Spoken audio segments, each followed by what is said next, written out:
বাদশাহ হারুন আর রশিদ স্ত্রী জুবায়দাকে নিয়ে সাগরের পাড়ে হাঁটতেছে ফজরের নামাজের পর। কিছু দূর যাওয়ার পরে তাকায় দেখতে আছে বাহালুল পাগল। ইতিহাসের পাতায় পাতায় বাহালুলের ঘটনা আছে। আল্লামা তকি উসমানী দামাত বারাকাতুহুম লেখেন, বাহালুলের মতো একজন জ্ঞানী মানুষ পৃথিবীতে খুব কম ছিল। দুনিয়া কম বুঝতো, তবে আখেরাত খুব ভালো করে বুঝতো। মাঝে মাঝে পাগলামি করত, তবে আল্লাহর পাগলামি করত। গোরস্থানে গিয়ে বসে থাকত, যেখানে কেউ নাই, একা একা চুপচাপ গোরস্থানে বসে আছে। হারুন আর রশিদ জিগায়, এখানে কি লেগে বয়ে রয়েছে? আমি এমন এক প্রতিবেশীর কাছে আসছি যারা আমাকে কষ্ট দিবে না। আল্লাহু আকবার বললেন না? কবরের মানুষ কষ্ট দিতে পারে? তা আমি তো তাদের কাছে আসছি, এরা ঝামেলাও দিবে না, চিল্লাচিল্লিও করে না, মারামারিও করে না, বিড়ি নিয়ে কারাকারি করে না, চার দোকানে বইয়া সমালোচনাও করে না, চুপচাপ হইয়া রইছে। আমি এদের কাছে আসি, আমিও শান্তিতে আছি, এরাও শান্তিতে থাক। হারুন আর রশিদকে, ওরে সুবহানাল্লাহ, এ তো সাধারণ পাগল না, এ তো আল্লাহর পাগল। এ কার পাগল? আল্লাহর পাগল। হারুন আর রশিদ একদিন বলতেছে, বাহালুল, তুমি আল্লাহর কাছে এত প্রিয় কেমনে হইলা? কইডা আমি 3 মাস পরে তোমারে কোন। কয় মাস পরে? 3 মাস পরে। হারুন আর রশিদ তার স্ত্রীকে নিয়ে সাগরের পাড় দিয়ে হাঁটতেছে। কিছু দূর যাওয়ার পরে দেখতেছে বাহালুল পাগলা 2টা পা বালুর নিচে দিয়া, মানে বালুর নিচে 2টা পা গেড়ে ফেলেছে, আর বসে বসে আঙ্গুল দিয়ে একটা ঘর বানাইতেছে। কি বানাইতেছে? বালুর উপরে ঘর বানান যায় না? আমরা তো সাগরের এলাকার মানুষ, একদম কুয়াকাটা সাগরের বাড়ি আমার বাড়ি। তো বালুর উপরে ঘর বানায়, নৌকা বানায়, কত কিছু বানায়। বাদশাহ হারুন আর রশিদ বলতে আছে, এই ঘরটা কি? এটা জান্নাতের ঘর। সুবহানাল্লাহ, জোরে ঘর। আল্লাহওয়ালাদের পাগলামি বোঝা বড় কঠিন, ওই জগতে ঢোকা লাগে। এ তো শরীয়তের পাগল। শরীয়ত বাদ দিয়া যারা মারেফত নিয়ে পাগলামি করে, এরা আসলে মূলত আল্লাহর পাগল না, এরা ভণ্ডামির পাগল। শরীয়তের পাগল হওয়া লাগে। হারুন আর রশিদ বলতে আছে, ঘরটার দাম কত? আমি বিক্রি করবো, জান্নাত বিক্রি করবো। দাম কত? বলে মাত্র 1 আনা। জুবায়দা বলতে আছে, ও স্বামী আমার, একটা কাজ করি, ঘরটা আমি কিনে নেই।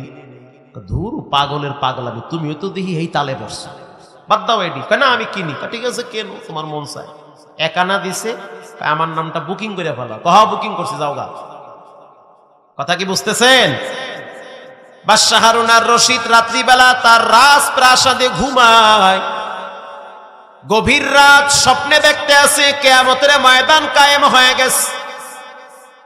মানুষগুলো পানি পানি বলে চিৎকার মারতেছে। কারো পানির পিপাসায় জিহ্বাটা নাভি পর্যন্ত ঝুলে পড়েছে। উলঙ্গ অবস্থায় লক্ষ লক্ষ নয়, কোটি কোটি কোটি কোটি মানুষ সূর্যের তাপের নিচে দাঁড়িয়ে আছে। কেউ কারো দিকে তাকানোর সুযোগ নাই। এক বিবর্ষ ভয়াবহ দৃশ্য। ইন দি মিন টাইমে একজন এসে বলতেছে, ও হারুন আর রশিদ, ডান দিক দিয়ে আস্তে করে একটা গোপন রাস্তা আছে, এই দিক দিয়ে আল্লাহর জান্নাতের মেহমানের গেট দিয়ে ঢুকে যাও। এদিক দিয়ে যাও। এটা স্বপ্নে। কি দেখতেছি? স্বপ্নে। হারুন আর রশিদ বলে, আমি ভিতরে ঢুকছি, ঢুইকে দেখতে আছি বিশাল বড় একটা বিল্ডিং, মণি মুক্তা হীরার দ্বারা খচিত, চমৎকার কারুকার্য করা। এত সুন্দর বিল্ডিং আমি জীবনে দেখি নাই। আমি ফেরেশতাকে প্রশ্ন করলাম, এই বিল্ডিংটা কার? বলে, এটা হারুন আর রশিদের স্ত্রী জুবায়দার নামে এন্ট্রি করা হয়েছে। আরো আস্তে। হারুন আর রশিদের ঘুম ভেঙে গেছে একটু পরে। ঘুম ভাঙ্গার পরে বিছানায় মোড়ামড়ি করে, আমি কি দেখলাম ভাই? স্বপ্নে মানুষ ভালো দেখে, খারাপও দেখে। দেখে কি দেখে না? ভালো দেখে, খারাপও দেখে। গত জুমার আগের জুমা এক ভদ্রলোক আসছে। তিনি এক সময় এসপি ছিল, এখন তার বাসা বাড়ি মতিঝিলে, জুমা পরে আমার মসজিদে। এখন আয়েশা বলতে আছে, হুজুর আমার একটা ফু দিয়ে দেন। প্রথম বলতে আছে আমারে কেমন দেখা যায়, শিক্ষিত মানুষ তো, আমারে কেমন দেখায়? আমি কি ভালোই তো দেখাই, কোনো পরিবর্তন দেখেন? আমি কি না পরিবর্তন নাই, চেহারা ছবি ঠিক আছে, কহা সবই ঠিক আছে। আমি স্বপ্নে দেখছি আমার মরা দাদি আমারে ডাকতে আছে। আমি কি কোন কি আপনার মরা দাদি আপনারা ডাকতে আছে? কহা হুজুর ডাকতে আছে। খাইছে তো, কাম তো সারছে, এইবার হুজুর কোন কি আপনি? আমার কি যাওয়ার সময় হয়ে গেছে নি? ভয় আছে না নাই? আমি বললাম আল্লাহর রাস্তায় কিছু দান করেন, সাদাকা করেন, আল্লাহর রাস্তায় কিছু দান করেন। যাওয়া লাগবে, ফিরায় রাখতে পারবেন না, যাইতে হবে। আপনারও যাওয়া লাগবে, আমারও যাওয়া লাগবে। বন্দুকের গুলি আর মামলা দিয়ে সব ঠেকানো যায় না, মরণটা পৃথিবীর কেউ ঠেকাইতে পারে না। 9-6 বাদ দেন, ভালো হয়ে যান। ওইটা ঠেকাইয়া রাখতে পারবেন না, যাওয়াই লাগবে। ওইটা আউযুবিল্লাহ করো, টাইম দেবে না, এর আগেই জায়গায় কাট করে ফেলাইবে। এই যে একটা ভয়, স্বপ্নের ভিতরে ভয় দেখাইছে, বলেন ভয়টা দেখাইছেন কে? আমি বললাম স্যার, যে আল্লাহ তাআলা 3 ঘন্টা স্বপ্নের ভিতরে আপনারে ভয় দেখাইতে পারে, সেই আল্লাহ মৃত্যুর পরে বদ আমলের কারণে বাড়ির পিছনে বাঁশবাগানেও শাস্তি দিতে পারে। আহা, স্বপ্নে যদি আল্লাহ আপনারে দৌড় পাড়াইতে পারে, ভয় দেখাইতে পারে, সেই আল্লাহ আপনার বাচ্চা কাচ্চা স্ত্রীর চোখের সামনে দিয়া টান মাইরা 3 কাপড়ের প্যাকেট বানায়া কবরে শোয়াইয়া বাড়ির পিছনে ফালাইয়া বছরকে বছর শাস্তি দিতে পারবে। কেউ বুঝবে না, কেউ শুনবেও না। স্বপ্নটা নিয়ে চিন্তা করলেই তো মানুষ সাচ্চা ঈমানওয়ালা হয়ে যায়। হারুন আর রশিদের ঘুমটা ভেঙ্গে গেল। ঘুম ভাঙ্গার পরে চিন্তা করতেছে, আমি কি দেখলাম? জুবাইদার দিকে তাকায় দেখতে আছে, সে যায় নামাজের মুসল্লায় দাঁড়িয়ে আছে। নেককার বিবি নামাজ শেষ হওয়ার পর প্রশ্ন করলো, বিবি আমার, আমি কি স্বপ্নে দেখলাম? কি দেখছেন? দেখলাম তোমার নামে জান্নাতে একটা ঘর এন্ট্রি হয়েছে, আমি ঢুকতে চাইতেছি, আমারে কে যেন বলে সাবধান। দুনিয়ার ভিতরে বাদশার পরিচয় চলে, নেতা নেত্রীর পরিচয় চলে, মরার পরে ইমানের পরিচয় লাগবে, এখানে 9-6 চলবে না। বাদশা হারুন আর রশিদ বলতে আছে, তাহলে আমি কি বুঝলাম আর কি দেখলাম? জুবাইদা বলতে আছে, টেনশন কইরেন না, স্বপ্ন তো স্বপ্ন, বাস্তব হতেও পারে, নাও হতে পারে, কারণ স্বপ্ন নবীদের বেলায় 100% সত্য। কারণ স্বপ্ন যদি নবীরা দেখে সেটা ওহী হয়ে যায়। আল্লাহু আকবার। পরের দিন চিন্তা করলো, বউরে নিয়ে আজকে আবার একটু সাগরের পাড় দিয়ে হাঁটি। হাঁটতেছে আর বলতে আছে, আজকে কি বাহালুলকে দেখা যায়? না, দেখা যায় না। আরো সামনে হাঁটতে হাঁটতে চলে গেছে। কিছু দূর সামনে আগানোর পরে চোখ দৃষ্টি চলে গেল, বাহালুল নদীর পাড়ে বসে আছে, হাত দিয়ে আবার একটা ঘর বানাইতেছে। আপনাদের কষ্ট হয়? ঘর বানাইতেছে। হারুন আর রশিদ বলতে আছে, বাহালুল, আজকে তোমার কাছ থেকে আমি ঘরটা কিনতে চাই। কহা আমিও বেচতে চাই।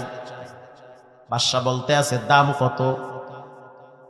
এবার বাহালুল বলতে আছে, পুরা বাগদাদের রাজত্ব অর্ধেক লিখে দেওয়া লাগবে।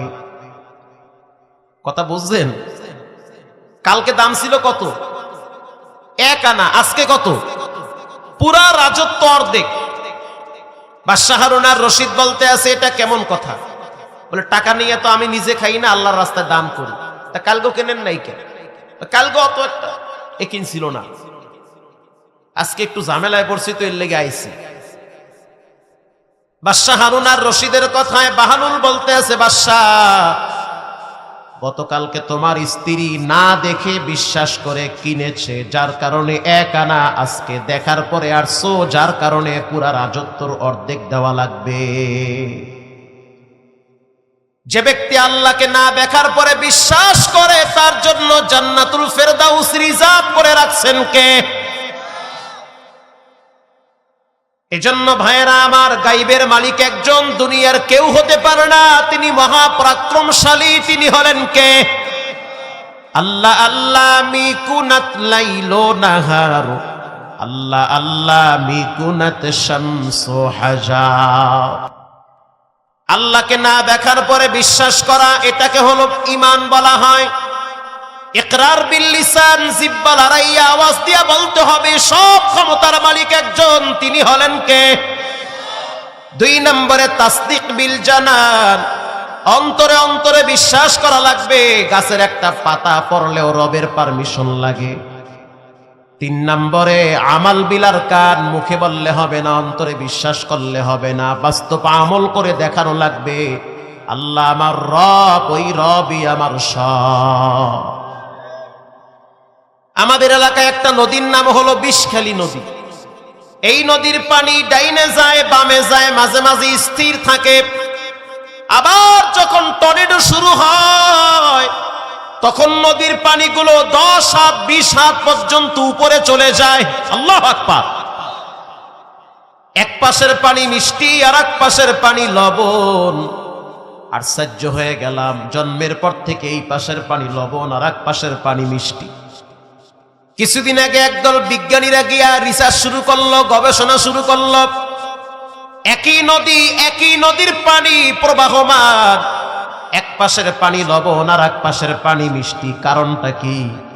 বিজ্ঞান সেখানে ধরা খেয়ে গেল, বলল অসম্ভব, আমাদের মেমোরি হ্যান হয়ে গেছে, আমরা এখানে কুলাইতে পারতেছি না। আমরা তখন বললাম পৃথিবীর কোন মেমোরি কুলাবে না, এখানে একজনের নিয়ন্ত্রণে চলে, তিনি হলেন কে? মুসলমানি বুয়াদ গরদান নেহাদান এনানে খুদ বদস্তে খাজাদাদা। এখানে একজনের নিয়ন্ত্রণে চলে, তিনি হলেন আল্লাহ। সেই রবের উপরে পূর্ণ আস্থা এবং বিশ্বাস রাখা লাগবে। আল্লাহ পাক বলেন ইন্নামাল মুমিনুনা আল্লাযীনা ইযা যুকিরাল্লাহ, নিশ্চয়ই যার ভিতরে ঈমান আছে তাকে মুমিন বলা হয়।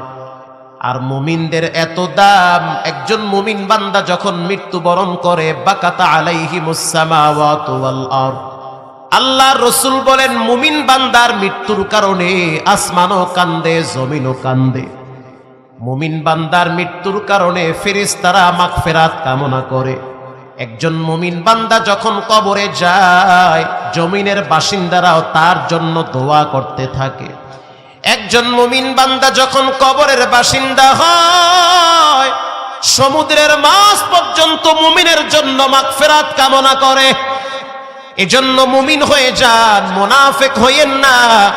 কারণ মুমিনের মর্যাদা একজন দিয়েছেন, তিনি হলেন কে?